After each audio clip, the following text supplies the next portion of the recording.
বলে ইউসুফ জুলেখা প্রেম করেছেন তাই প্রেম পবিত্র, এই বিষয়ে কিছু বলে।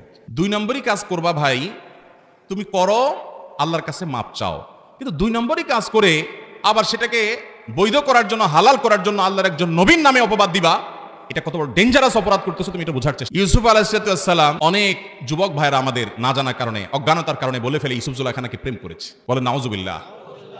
ইউসুফ আলাইহিস সালাম আল্লাহর নবী ছিলেন কি ছিলেন না? যে ইউসুফ আলাইহিস সালাম আল্লাহর সৃষ্টি জগতের সবচেয়ে সুশ্রী যুবকদের অন্যতম ছিলেন, তার এই রূপ এবং লাবণ্য, তার সৌন্দর্য এবং গুণে মাধুর্যে মুগ্ধ হয়ে মিশরের তৎকালীন রাষ্ট্রপ্রধানের স্ত্রী জুলাইখা, তিনি আসক্ত হয়ে তাকে কুপ্রস্তাব দিয়েছেন। তিনি সেই কুপ্রস্তাবে রাজি না হয়ে দৌড়ে পালিয়েছেন, আল্লাহর কাছে পানা চেয়েছেন এবং সেজন্য তাকে জেল খাটতে হয়েছে। পরবর্তীতে নিষ্পাপ নির্দোষ প্রমাণ হয়ে জেল থেকে বেরিয়েছে এবং পরবর্তীতে আল্লাহর নবী ইউসুফ আলাইহিস সালাম মিশরের গুরুত্বপূর্ণ পদে অধিষ্ঠিত হয়েছেন।